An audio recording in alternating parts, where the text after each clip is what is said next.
Lundi 26 février. Neige. Oui, il neige. Oui, et là ce que vous entendez, c'est le frigo qui se remet en route. Et les claquements, c'est le poêle à gaz. Oui, le poêle à gaz. En réalité, je savais même pas comment ça marchait. Enfin, je m'en doute, mais j'en avais jamais utilisé. Ou jamais vu utiliser. On apprend à tout âge, n'est-ce pas ? Bah, c'est moins poétique. Bon, celui-ci, il est pas mal, hein. Il est... c'est vraiment le truc des années 70, avec des formes un peu comme ça, un marron beige flammé sur les côtés. Non, c'est pas désagréable. Il est plutôt bien fait. Il s'appelle Efes, pas Eiffel, Efes, ouais, E-F-E-S. Ouais, comme la bière turque, ouais. Enfin, comme la ville turque, évidemment. Il y a aussi le chauffe-eau qui fait des siennes, enfin non, qui se redéclenche quand on a tiré un peu d'eau chaude. Poêle à gaz, frigo, chauffe-eau. Vous avez compris que je suis au bureau. Enfin, on va l'appeler comme ça. Bah, c'est pas plus mal. Alors moi, ça y est, j'étais dans le printemps. J'avais commencé à jardiner. Oui, la saison est en avance. Et je me demande... Bon, c'est pas la première fois, bien sûr, qu'il y a des revirements de saison comme ça. Bien sûr, nous voyons les choses changer à vue d'œil, comme ces trous dans les nuages, ces parélies, ce ciel métallique, et puis ce ciel métallique qui nous donne mal aux dents, mal à la tête, des vertiges, des aigreurs d'estomac, de la cystite. Je vais pas faire la liste, parce que ça me rappelle la liste qu'il y a dans le bouquin Tester l'urinothérapie de Christian Talchaleur que j'avais lu, il y a 20 ans, ou presque. Et le gars, il énumérait tous les effets secondaires possibles des médecins et il concluait par le dernier mot, c'était mort. Oui, c'est un effet secondaire. La mort est un effet secondaire des médicaments chimiques. Donc là, on pourrait le plagier. Enfin, le plagier, je m'amuse bien sûr, parce que ce n'est qu'une énumération exhaustive de tout ce qui peut nous arriver, arriver à notre corps de pire. Non, la mort, c'est pas le pire truc qui peut nous arriver à nous. Mais c'est la fin du corps. Allô ? Oui, veuillez m'excuser pour cette interruption du son et de l'image. Ah, mais ça n'arrête pas. C'est pas ce qui se passe. Je disais, la mort, ce n'est pas la pire chose qui peut nous arriver à nous, c'est-à-dire au soi. Oui, parce que nous n'existe pas, nous est une fiction. Il n'y a que je. Hein, et chacun s'exprime à partir de son propre point central qui est je. C'est l'expérience du soi. C'est, oh là là, il y aurait à dire, hein, justement, avec le mental de ruche, les collectifs et tout ça, ils veulent, tous ces pouvoirs veulent nous déposséder du soi. D'ailleurs, je vais y venir dans un instant, c'est déjà bien avancé. Mais voilà, essayons de suivre une ligne. Le soi ne meurt pas. Ouais, je pensais en dire un mot un moment ou un autre, mais c'est peut-être le temps aujourd'hui. Je pensais à ça sur les chiottes hier, en fait. Non, sous la douche. Non, c'est plus classe sous la douche. Le soi ne meurt pas. C'est l'ego qui meurt. C'est l'ego qui a besoin de se reprojeter constamment, notamment dans la progéniture. Ouais. Le fait de se reproduire, c'est la conséquence naturelle, comme dirait Vladimir, de l'union de l'homme et de la femme. À ça, rien à dire. Mais outre que l'union de l'homme et de la femme, même l'union sexuelle, ne donne pas forcément lieu à la fécondation. Ça, j'en ai déjà parlé. C'est pas une question de contraception, c'est une question de compréhension profonde. Ouais, le mot est bien choisi, de ce qu'est véritablement la sexualité humaine. Alors, la sexualité humaine de type animal, biologique pure, avec stimulation pure, un peu comme le rude des animaux, effectivement, ça nous amène à la procréation. Rien de mal à ça, c'est juste un des états de... pas de l'évolution, j'aime pas ce mot, mais de l'état de conscience de l'humain. L'état plutôt surrénalien. On est plutôt des animaux. Ces gens qui défendent ça, ils sont souvent très matérialistes. Ils n'ont pas une vue plus grande, plus multidimensionnelle de l'être humain et du monde. Du monde forcément, de tout, du tout. Bien, nous avons ça. Mais l'union du masculin et du féminin dans ce plan, elle est aussi, nous le voyons à travers la biologie, justement, elle est énergétique. Derrière l'énergétique, qui est un niveau purement informationnel, un petit peu comme comme de la mécanique ou de l'informatique, et oui, derrière ça, il y a possiblement la spiritualité. Et oui, parce qu'énergétique n'implique pas spirituel. Énergétique, c'est juste quand tu branches un circuit électrique, si tu l'as bien fait, quand tu presses l'interrupteur, le courant circule ou pas. Nous, c'est pareil. Ça circule ou pas. Et ça, ce sont des connaissances techniques, c'est pas du tout des connaissances spirituelles. De pratiquer l'acupuncture ou je ne sais quoi, c'est comme rebooter, un rebooteux ou un acupuncteur, c'est pas forcément des gens spirituels, c'est des gens qui ont une connaissance d'énergétique. Bien. Mais derrière cette énergétique, possiblement, il y a l'accès à la vision de la spiritualité. Et quand on dit spiritualité, ce sont les connaissances de l'esprit, c'est-à-dire du non-visible. Ça ne veut pas dire automatiquement, spirituellement, élevé. Élevé, détaché du besoin de contrôle, de tout ce qui est l'apanage de l'ego spirituel, de l'ego malade, du matérialisme. Donc vous voyez qu'il y en a des niveaux, des portes à franchir en soi-même. Ça, c'est pas une évolution de l'humanité. C'est un chemin que prend tout homme ou qu'il ne prend pas. Donc, pour poursuivre mon idée, la véritable sexualité humaine, à la différence de la sexualité animale, c'est qu'on peut se positionner. Soit on reste le jouet des pulsions, en les appelant improprement instincts. L'animal a un instinct, mais l'humain n'est pas un animal. Il emprunte à l'animal sa structure, sa force vitale. C'est pour ça apparemment que nous sommes si précieux pour les choses, les êtres, les entités qui nous envahissent. Nous sommes entre plusieurs plans. Notre esprit est créateur. Alors dans esprit, c'est un fatras bien sûr. Il y a l'ego, il y a le mental, le psychisme, l'intuition, bref, il y a tout un tas de trucs. Et justement, comment nous servons-nous de notre propre esprit ? J'en avais parlé dans Anatomie de l'esprit. Ah, dommage, ça a été détruit, mais je pense que je l'ai remis en ligne quelque part. Anatomie de l'esprit. Notre vocabulaire à nous est pauvre. En tout cas, la biologie nous enseigne qu'il y a un niveau suprabiologique. Les canaux énergétiques ou systèmes primovasculaires existent bel et bien. Ils sont tellement fins, tellement ténus qu'on peut passer à côté. En tant que matérialiste bourru. Mais les anciens, comment dire, les anciens connaissaient ces canaux. Les canaux, les méridiens chinois, ou on peut les appeler autrement dans d'autres cultures, etc. Des gens les ont vus, les ont perçus. Il y a des clairvoyants, il y en a eu à toute époque. Des clairvoyants, il n'y a pas des gens spirituellement élevés forcément, mais des gens qui voient ce qui reste non visible aux yeux des autres. Donc qui, aux yeux des plus matérialistes et des plus englués dans la matière, n'existent pas. Mais c'est pas parce que je suis nulle en maths que la division à 3 chiffres n'existe pas. C'est juste que je la maîtrise pas. Sinus, cosinus, tout ça, je ne sais même pas ce que ça veut dire, mais je sais que ça existe. Vous voyez ? Et c'est la même chose pour tout un tas de phénomènes fluidiques, c'est-à-dire qu'ils ne sont mis en évidence que indirectement par des perceptions subtiles ou par leurs effets. Donc cette anatomie énergétique nous enseigne que l'homme et la femme sont beaucoup plus qu'une clé, une serrure avec un peu d'anatomie là-dedans pour se reproduire. L'humain est tout à fait d'une nature différente, bien que certains animaux aient des canaux énergétiques. Ils en ont beaucoup moins, et ces canaux ne leur servent pas à possiblement évoluer spirituellement, parce que pour ça, il faut un esprit. Et l'esprit, comme je viens de le dire, c'est un ensemble de choses. Ce n'est pas juste de la mémoire et une forme de mental capable d'être dressée, c'est beaucoup plus. Et les animaux ont bien sûr une part qu'on pourrait qualifier d'intuitive beaucoup plus forte.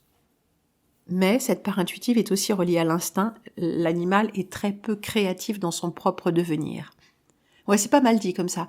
L'animal est très peu créatif dans son propre devenir. Oui, je vous vois venir, vous avez raison. On pourrait dire ça de l'humain, surtout actuellement, et de l'humain civilisé. L'humain est véritablement très peu créatif dans son propre devenir. C'est ce que nous voyons. Les masses. L'humain de la masse est très peu créateur de son propre devenir. C'est voulu, et d'une. Et de deux, qu'appelons-nous humains ? Parce que des humains déshumanisés, il y en a beaucoup en ce moment, vous avez vu ? Quand je dis en ce moment, je veux pas vous faire peur, mais ça va être de plus en plus. Et quand je dis je ne veux pas vous faire peur, vous savez très bien comment je m'exprime, sur quel sujet, et ce que j'en dis en général. Alors si vous avez peur, il serait plus sage de ne pas m'écouter. Si vous avez peur de la vérité toute nue, il faut peut-être pas trop la chercher. Quand je dis la vérité, je ne dis pas, je reprécise à chaque fois que je la connais, mais plutôt que je la cherche. Et que toute vérité dans ce monde est relative, mais que si notre monde, pour en revenir à la neige d'aujourd'hui, n'est pas véritablement naturel, notre recherche de la vérité va nous amener à le découvrir, et à découvrir qui agit dans l'ombre, et pourquoi. Qui agit dans le secret, et pourquoi, et en quoi. Car ces agissements ne peuvent s'exercer que contre nous. Oui, on n'a pas de secret quand on n'a rien à cacher. Ben oui, c'est un truisme. Quand on n'a rien à cacher, on n'a pas besoin de faire des cachotteries.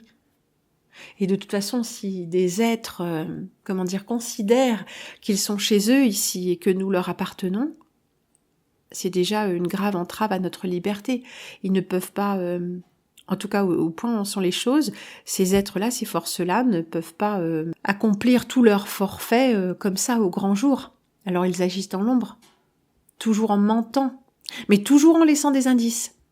Pourquoi ? Vous êtes souvent perplexes et nombreux à me demander et à vous demander les uns les autres, mais pourquoi font-ils ça ? Mais alors pourquoi ? Parce que c'est une des lois de ce plan, tout simplement.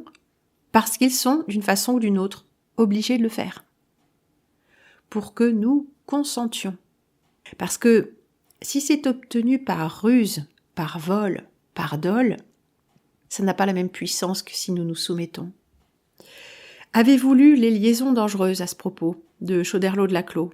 Quand le vicomte de Valmont écrit à la marquise de Merteuil, donc les deux scélérats, libertins mais scélérats, complètement déshumanisés, et le jeu du vicomte de Valmont, c'est de séduire des femmes et de les abandonner juste après.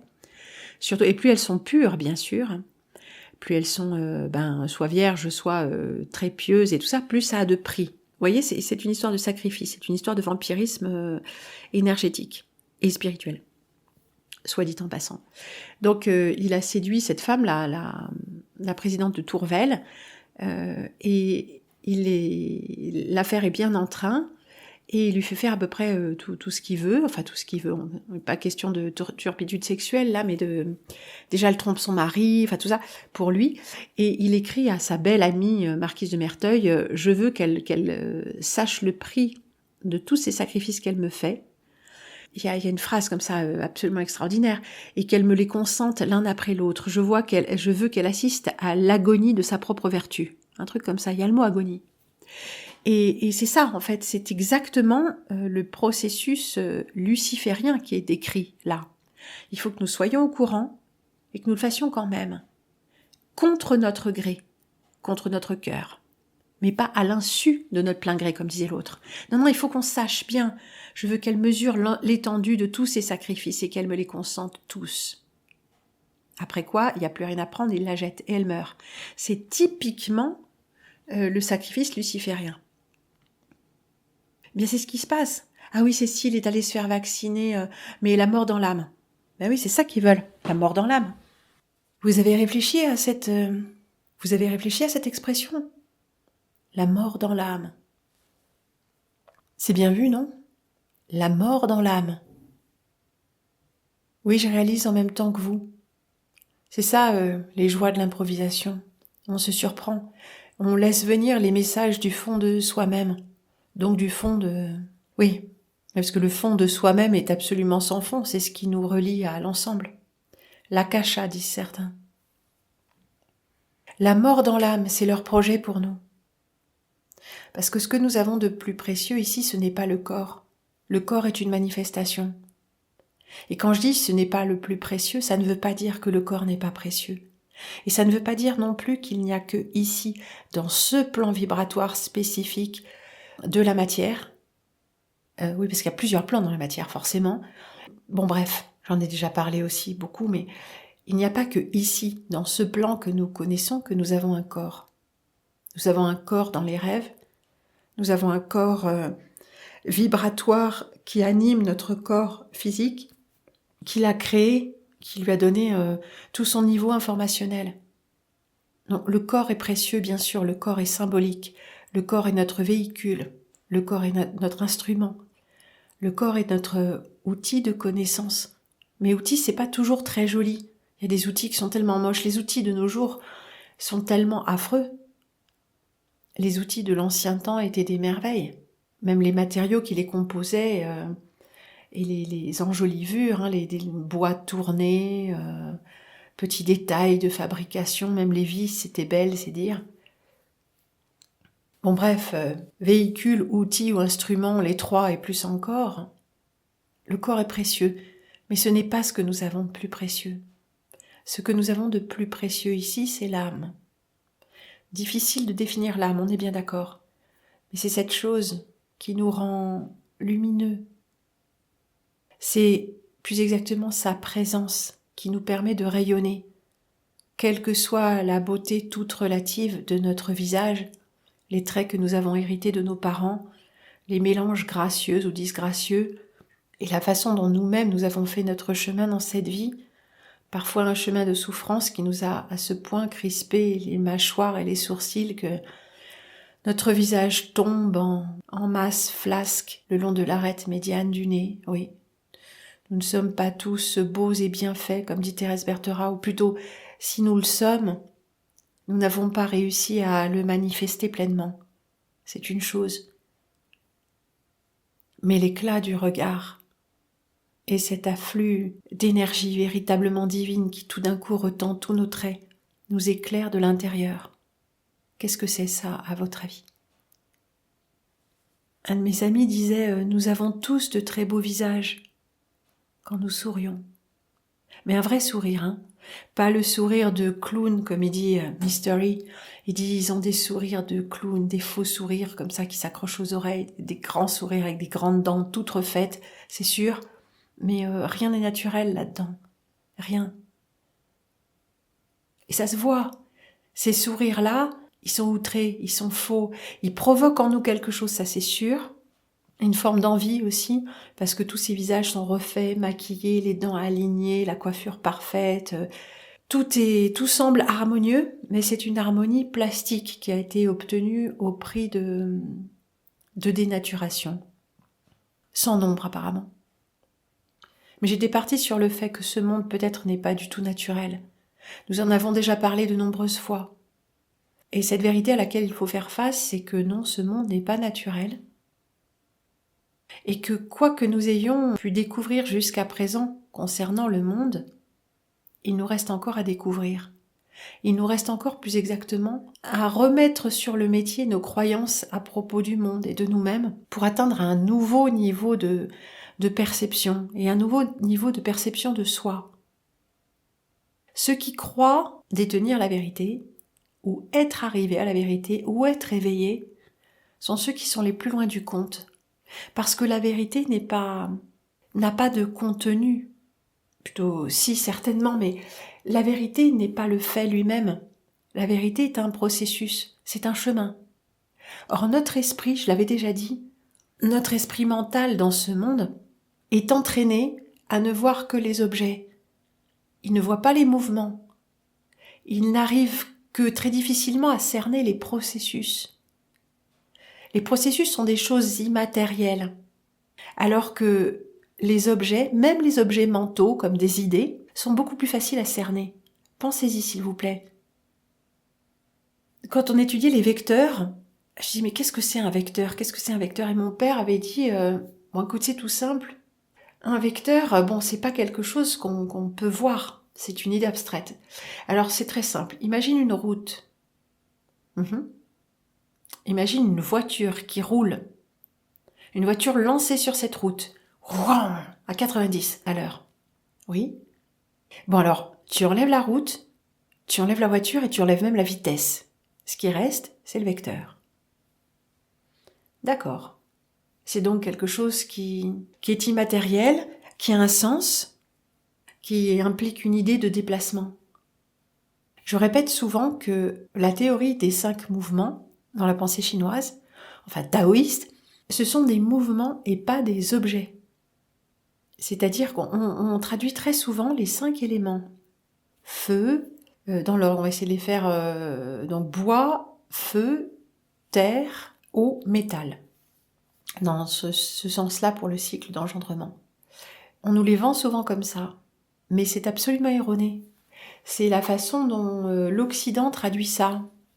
Et de fait, l'essence de la pensée taoïste est perdue. Ce sont les 5 mouvements qui eux-mêmes entrent en relation les uns avec les autres par des mouvements. Regardez ce symbole yin et yang, sur lequel il y aurait bien sûr beaucoup à dire, symbole dualiste, nanana, mais qui en dit long sur la nature de cette matrice. Ce symbole figure un mouvement. Ce symbole, je ne l'ai pas encore analysé avec vous, j'avais beaucoup de choses à vous en dire bien évidemment. Il y en a des pages et des pages de partout, mais moi ce que j'ai vu, voilà, et ce que j'en ai expérimenté, je voulais vous le livrer, parce qu'il y a toujours l'explication semi-ésotérique pour les masses, donc vous voyez où je veux en venir, mais les véritables explications et implications, elles ne sont jamais révoilées, j'allais dire dévoilées ou révélées. Non, ce qui est dévoilé, ce qui est révélé aux masses, c'est toujours une version contrôlée. C'est sa révélation contrôlée. On va essayer de se souvenir de cette expression, voulez-vous? Révélation contrôlée. C'est génial. Bien. Donc, ce symbole du yin et du yang représente un mouvement. Il est décrit comme 2 carpes jouant dans l'eau, se jouant l'une de l'autre dans l'eau. Imaginez ce mouvement, quoi, la queue du poisson, la partie la plus fine de son corps, et la tête, hein, si vous voyez ce que c'est qu'une carpe koi, enfin carpe d'ornement, voilà.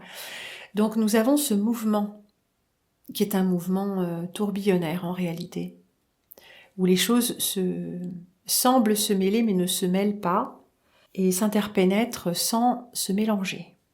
C'est exactement ça, la loi de ce plan, et hommes et femmes s'interpénètrent sans se mélanger.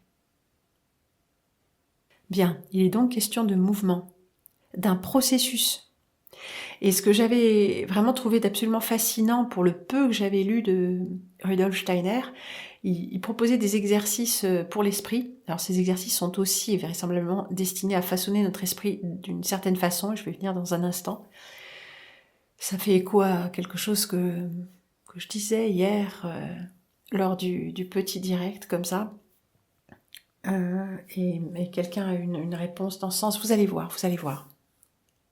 Ces exercices consistent, j'en ai déjà aussi parlé, à maîtriser les processus. Non pas à se focaliser sur un objet tel que un point, une forme géométrique, une image sainte, bon bref.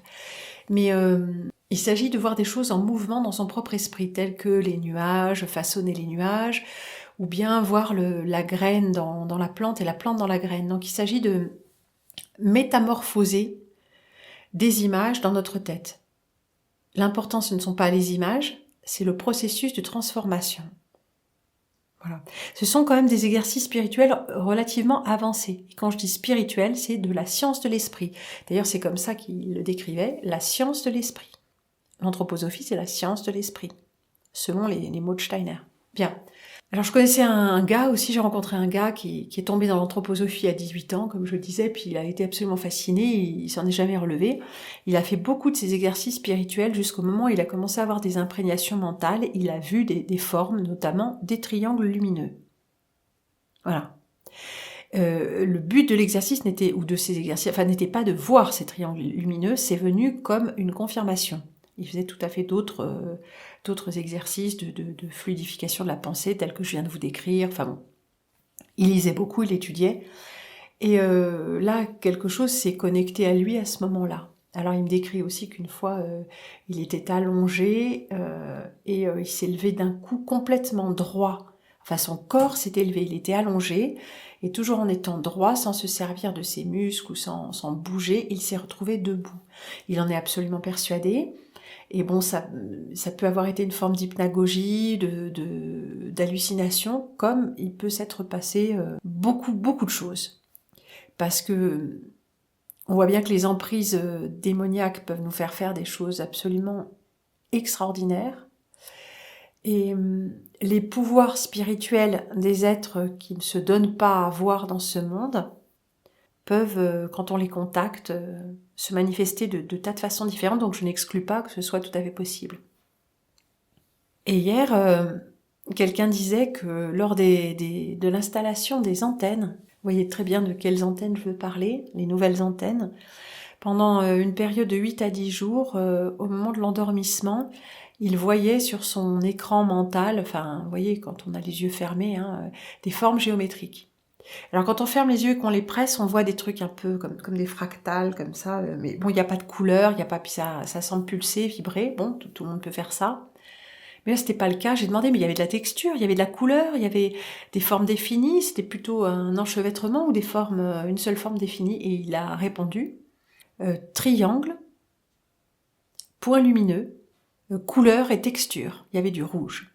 Bon, alors c'était assez laconique comme réponse. Mais là, il est question de ces choses qui semblent ne pas nous appartenir. C'est ce qu'a dit notre correspondant, ça ne venait pas de moi.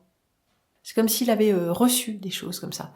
Alors, je ne sais pas si on va recevoir tous les mêmes choses, parce que notre niveau de perception intérieure est extrêmement variable. Déjà, il n'est pas très développé chez nous, les civilisés dégénérés, sauf chez ceux qui pratiquent activement l'astral, mais eux, ils n'ont pas beaucoup de discernement en général. C'est assez difficile de trouver quelqu'un qui fait la différence entre les différentes sources des choses non visibles. Bien. Et puis, par définition, nous n'avons pas tous le même décodage. Et alors, aussi bien dans le matériel, on arrive à se mettre d'accord sur le consensus de ce que c'est qu'un robinet, de ce que c'est que la couleur violette, de ce que c'est qu'une texture rugueuse ou un goût sucré, autant dans les perceptions subtiles, alors les gens qui sont assez avancés partagent des perceptions qui, mises bout à bout, sont cohérentes. Enfin, quand ils se racontent leurs expériences, ils voient la même chose. Et je vous avais peut-être une fois raconté ça. J'avais participé comme ça, spontanément, à une petite séance d'aide pour mon ami René, et puis que nous tous, on avait vécu la même chose. On était 3 autour de lui. Alors, nos perceptions se correspondaient, mais on les avait pas du tout vécues de la même façon. Moi, je crois que j'étais juste en train de visualiser puis que j'y arrivais pas. Un autre avait perçu toutes ces choses et puis il les gardait plus ou moins pour lui, mais il les avait vues. Et sa compagne, elle, les surinterprétait en termes de... Surinterprétait ou pas, je sais pas, mais les interprétait vraiment très nettement en termes de présence maléfique, de choses comme ça. Parce qu'il était question de ça, quoi, d'une forme de désencombrement, on va dire. Donc moi, ce que j'avais perçu très très vaguement et de façon très floue sous forme de lumière, que j'essayais moi comme une douche de lumière nettoyante, purifiante, et puis cet écran noir qui était arrivé, je n'arrivais plus à visualiser la lumière, et puis cette fumée, une sorte de fumée que j'avais perçue sur mon écran mental, c'était assez flou. Et là, elle avait perçu tout ça, mais très très nettement, elle en avait vu autre chose, c'était beaucoup plus clair pour elle, aussi bien les émotions qu'elle en avait perçues, ou les perceptions plutôt qu'émotions. Elle avait capté l'essence de ces manifestations, alors que moi, je les voyais comme à travers du brouillard. Donc même nos perceptions subtiles peuvent être croisées et validées. Mais bon, par des gens, bien sûr, qui ont une certaine pratique et une certaine honnêteté envers la chose aussi. Donc ce monde se compose de beaucoup plus que le visible. Mais rien que dans le visible, il y a des choses à voir qui font peur. Et nos congénères humains, enfin bipèdes en tout cas, ne se sont pas pour la plupart remis de leur peur de ces 3 ans, 4 ans. Nous les voyons changer à vue d'œil. Nous voyons la société changer à vue d'œil. Mais bien sûr, c'est très subtil. En apparence, tout est presque pareil. Mais la vie a déserté l'ensemble. Les gens ont du mal à croire à quelque chose. On les imprègne tellement avec toutes ces peurs de guerre mondiale, de cataclysme, de tout ça, que toutes ces choses n'ont même plus besoin d'être réelles. Elles sont ancrées. Et ça, c'est dû au monde de la surinformation. Avant cela, la manipulation ne pouvait pas être aussi complète. Vous avez remarqué à ce propos de télécommunication et de manipulation qu'on ne trouve plus rien sur Internet. Tout le monde s'en rend compte, sauf ceux qui dorment, bien sûr. Plus rien. Même quand on connaît les mots-clés, qu'on a de l'imagination, on ne trouve plus ce qu'on sait qui s'y trouve. On le sait parce qu'on sait qu'il y a des gens comme nous, et des gens encore plus compétents dans des domaines qui nous intéressent, et qui publie des choses. Ces choses existent, mais elles sont inaccessibles. Oh, Internet est un outil de connaissance formidable. De connaissance. De méconnaissance, oui. Le monde change sous nos yeux. Notre monde change sous nos yeux. Et pourtant, tout est pareil. Les enfants vont à l'école. Ils y vont même plus que jamais, puisque désormais, ils n'ont plus le droit de ne pas y aller. Qu'est-ce qu'on leur apprend à l'école ? J'aime autant ne pas en parler. Alors vraiment, c'est raisonnable. Vous croyez vraiment qu'on est de taille à lutter avec ces forces-là ? En faisant comme si de rien n'était, je veux dire ? En pensant qu'on va faire notre potager sous ces traînées chimiques ? Qu'on va élever nos enfants ? Et quel avenir ont-ils ? Gavés d'écran, de malbouffe, du désespoir de leurs parents, du déni du désespoir de leurs parents ? Non mais à ce stade-là, c'est plus du courage, c'est de l'inconscience. Qu'importe, nous sommes là. Nous sommes là et nous sommes là pour quelque chose, même si nous ne savons pas pourquoi. Je le dis, je persiste et signe. Tout ce qui reste, tout ce qui ne peut nous être enlevé, c'est notre présence à nous-mêmes, notre regard, notre questionnement.